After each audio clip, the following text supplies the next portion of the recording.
Hello and welcome to the video. We have a fresh game from the European Club Cup here in Meierhofen in Austria. Yeah, Austria. Yeah, fantastic. And yeah, I mean everybody is talking about this game. Magnus played against a German grandmaster, Naumann. Very close to Niemann. So maybe Magnus was extra motivated to beat somebody that's almost named Niemann. I don't know. But he was held to a draw in the first round, so he might have had blood på tanden, as we say in the Nordic countries. You know, he was out for blood, as they say. And let's have a look. So Magnus had the white pieces, played e4, and already in the opening, he surprised by playing d4, the Scotch game. Black took on d4, knight takes d4, and knight f6. And Magnus took on c6, and this is, well, basically what Gary Kasparov played when he sort of revived the Scotch for a while in the 90s. e5, queen e7, queen e2, and knight d5. Now, two of the main moves here are c4 and knight d2. After c4, black can choose between bishop a6 and other moves, bishop a6 or knight b6. There's a lot of theory there. We can also see some modern moves like h4 has gained traction here. But Magnus goes with knight d2, which is one of the old moves. So knight d2, and Naumann goes knight f4, hitting the queen, which goes to e3, and knight d5. So now either you go to e4 or you go back to e2, inviting this sort of repetition, but of course Magnus is not having that. He plays queen e4, and now black challenges the center with f6. Now there's one game that reached this position. Alexander Fear with white against Abhijit Gupta, and Fear did take on f6, and knight takes f6, and this kind of forces a trade here. And okay, maybe white has a slightly better structure, but this game ended in a draw. But Magnus had different ideas. After f6, he played c4, which looks iffy, because after knight b4, it's actually difficult to take care of this.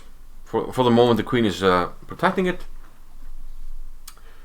but there could be some issues with the c2 square. So white kind of has to play king d1, which is indeed what Magnus does. So king d1. And queen takes e5. So white plays king d1. He gives up castling rights. He loses the pawn on e5. And after a3, as Magnus played, there's a queen trade. So we lost castling rights, we lost the pawn, and we traded queens. And on the surface, that doesn't look good for white. So what is Magnus up to? Well, first of all, this knight has to move, and it doesn't have a lot of squares, so it has to go to the edge of the board, knight to a6. And now we certainly can't let the knight back into the game, so we play b4. So Magnus is trying to play against the knight, and this is kind of in the spirit of AlphaZero, playing against your opponent's bad pieces. You know, sacrificing some pawns to make your opponent's pieces very, very bad, and that's sort of the theme of this game. So b4, and here Naumann tried c5. It's actually not so easy to figure out how black should get his pieces out.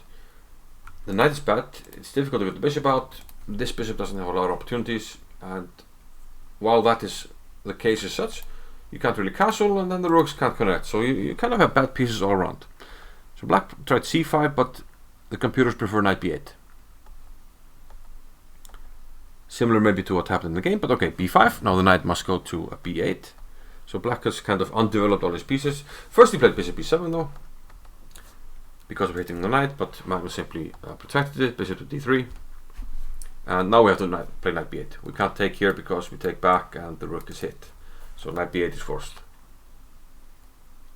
And now we start to get some tempo moves. Rook e1, the rook moves to the open file. And black has to react because, well, the king is sitting in the line of fire. So king f7 was played. And here Magnus plays knight to c3. And again, offering up another pawn. This pawn on g2 is hanging, but Naumann didn't want it. He played bishop to d6. If he takes the pawn, white gets very active. Bishop f4, for instance, hitting the pawn on d6. Sorry, on c7, d6, and bishop f5. And this is starting to look really scary. We're coming in here, and still we can't develop this. Now we're controlling it. White is probably just much better. So bishop d6, black wanted to get some pieces out. But after f4, there's no more this bishop f4 business. So black thought, okay, my pieces are bad, I'm suffering, I might as well grab everything I can. So he took the pawn on g2. And after having given up the second pawn, Magnus calmly plays king to c2. So he's down 2 pawns, but he's just playing for the better pieces and the compensation. And it's just magnificent. You're basically giving black a move. You take a pawn, king c2. It's your move again. Black tried g6. It's difficult to suggest improvements. The pieces kind of remain bad. The knight is stuck, it's not getting out, and with the bishop on d6, the pawn on d7 is stuck, and that also makes the knight stuck on b8.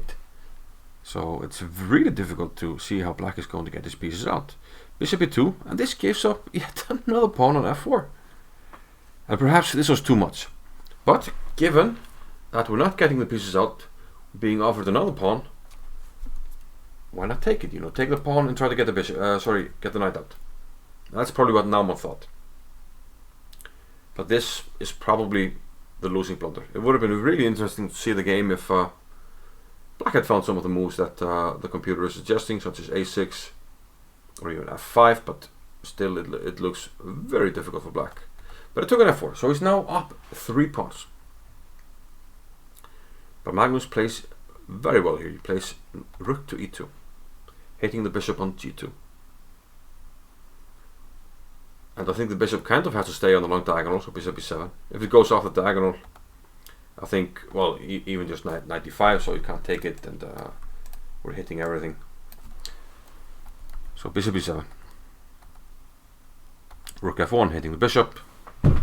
And now we see that all of white's pieces are becoming active. This king is sitting here, looking fairly safe, but we have open lines for the rooks. We have strong bishops. We have this bishop lurking, and then the knight can move in. And sort of all the pieces are active. But first black has to take care of the bishop on f4. And he plays g5, trying to defend. And now h4, another very strong move. And this is just fantastic stuff. Black went d6 here.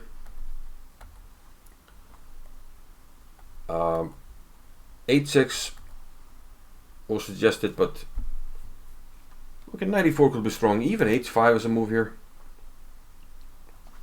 And we're just coming in, bishop here, and still there are no pieces getting out. But black went with d6. So okay, now we'll take on g5, and black played bishop e5. He'd love to play bishop takes g5, but then we can simply double rook f to e1, and well, try to suggest a move for black. If he plays a black move such as h5, he's actually just getting mated like this. Checkmate. So this doubling on the e file looks super dangerous. Again, the pieces are all stuck and kind of nothing to be done. So black figured that out and tried to close the diagonal with bishop e5, but Magnus simply increased the scope of his pieces, knight to e4, and it was over in just a few moves. This is just an amazing game. Knight e7 was played.